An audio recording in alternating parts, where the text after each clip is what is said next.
In past videos, I've mentioned scumbling, but I've never really fully explained exactly what it is about. Basically, it is putting a layer of paint over a pre-existing dry layer where you add enough medium into your paint so that it becomes translucent. Now, generally speaking, you use a pigment that's opaque so that it'll have a little bit more body. If you just use transparent pigment, that'd be a glaze. But in this case, what I want to do is add more light into the painting. Now, if you glaze, you automatically lower the value. A lot of people feel that if you glaze with a warm color that it doesn't change the value, but that's untrue. Even if it's a very lemony yellow, that will lower the value. So I will be adding some zinc white into my mixture to bring that value up, and of course that will obscure the paint underneath that layer. It's a very useful technique, but you have to use it in moderation.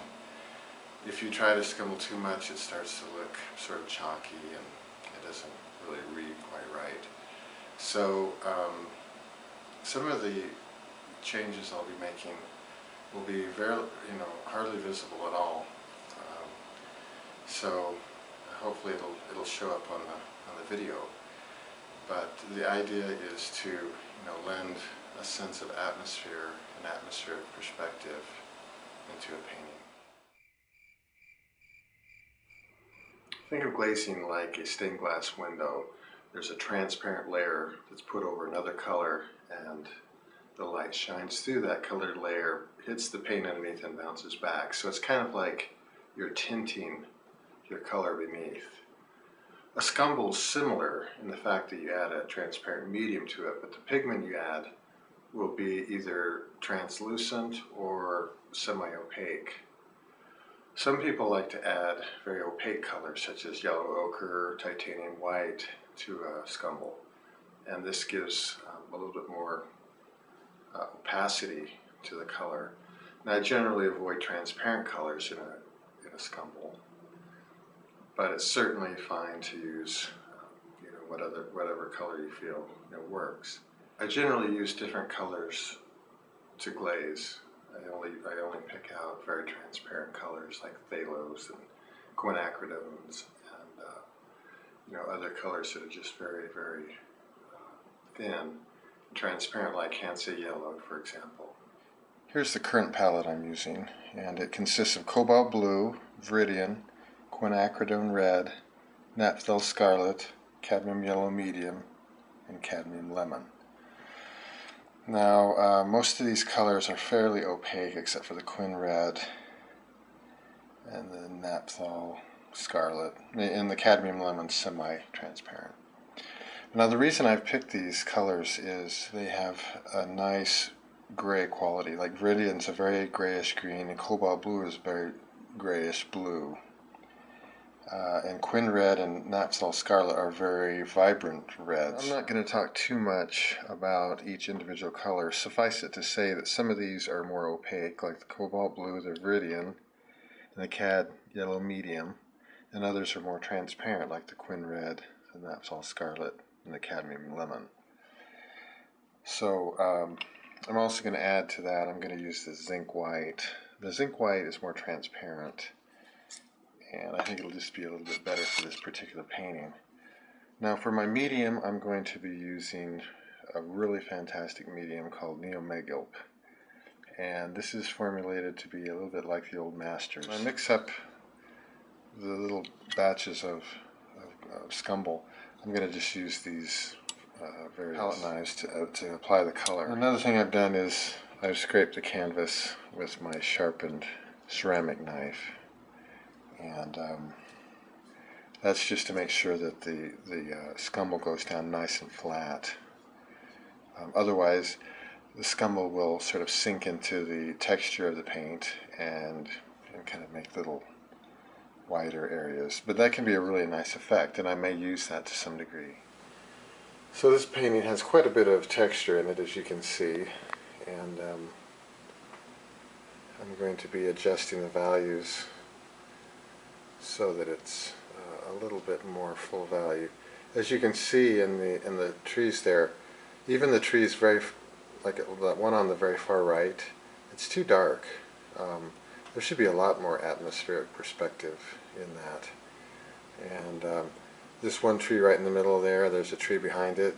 The one behind it should be just, just a hair bit lighter.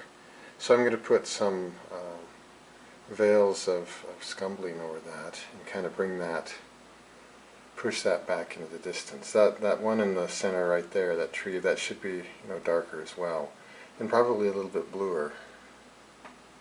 The far tree there on the third from the left, that should be quite bluish white as well. Now I'm going to put a few strokes of color into the middle ground. There's just a little bit of a monotony going on in some of the field areas. I think a little bit of green would really help that quite a bit. The first thing I'm going to do is mix up a little bit of cobalt blue with that.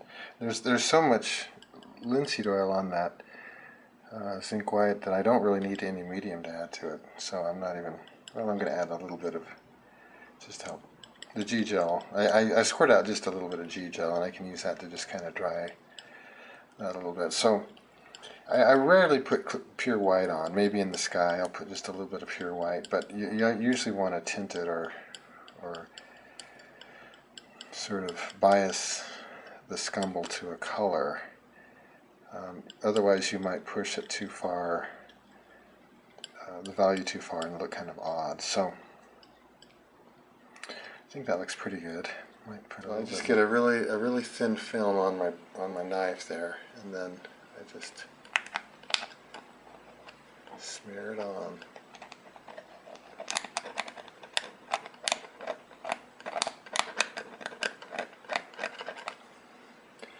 Now when I put it on, it looks quite white, so I'm adding a little bit more blue to it just to push that back.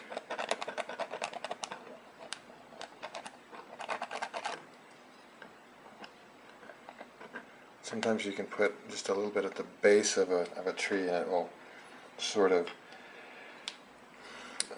give it like a mist coming across that gloom there. And just soften that out a little bit. Now I could apply the scumble with my brush, but I'm going to be mixing with a knife, so I'm just going to apply it first. I just sort of push that back a little bit. I've got just enough on here. I'm going to try it and see. No, there's not enough there. So pick up a little bit more. As we get a little closer, I'm going to add a little bit more green. Now, if I develop some nice texture with the knife, I'll just leave it. But so far, it looks like it's just a little bit mundane there. And you can scrape with the knife as well.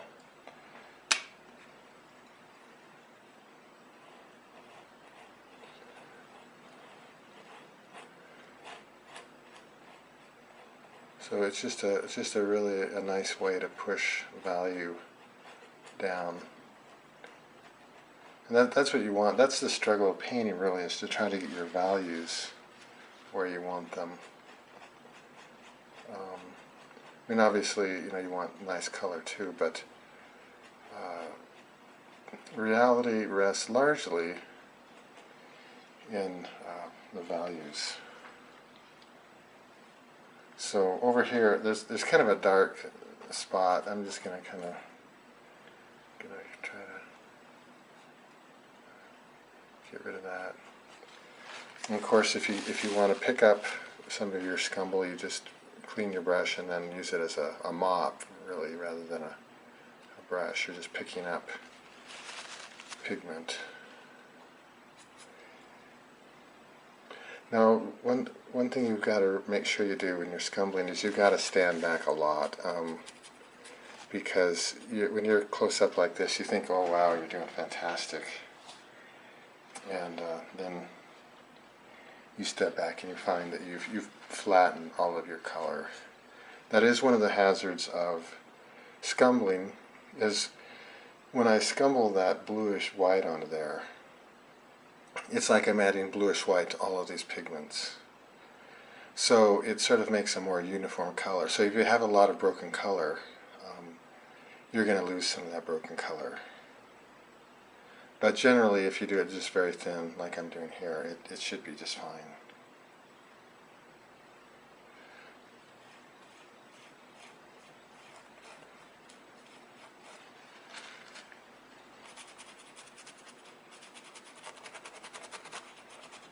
Now another thing about scumbling with the zinc white is when you do that, you do scumble some cool values. White is a cool color, so when you scumble it, it makes it even cooler. So I scumbled over that bit of green right there, and it really went quite cool, a little bit too cool. So I'm going to get some of my cadmium lemon out here, just a very tiny dab, and kind of work back into that. Now I'm going to get some of my, as you can see, I picked up some of my original medium because I want it to be very subtle. So and there's the yellow right there. I'm mixing in a little bit more of the medium just to kind of drag across there and kind of warm that up. So it brought the value up a little bit. Then I added the yellow in to kind of to try to pull the warmth back into it. This bit of grass right here, if it goes too cool, it's going to look like it's in the distance, and obviously it isn't, so it's not going to work. So this tree in the background here is the same value as this, and we can check that by just with our value finder. That's a 2 in the center, it's a 2 in the center. It might even be a little bit lighter in the front here, so that's really not good. It's a 3. Well, in places it goes a little lighter, but generally speaking, it just isn't light enough. Our eyes are reading that pretty much the same. So we need to push that back. Now, as it gets towards the top, it's going to have a little bit more blue in it, so I'm just going to add a little more blue up to the top, and then I'll fade that out towards the bottom so that the red will come through there. I just picked up some medium just on there on my brush. I'm just going to kind of put it on the bottom there because I felt like I wanted to blend the scumble into a transparent layer. So this is at once a glaze, you might say, because it gets just transparent at the bottom here, and a scumble towards the top. So I find that scumbling and glazing, I mean, it's pretty much the same thing. I mean, variations on the same theory.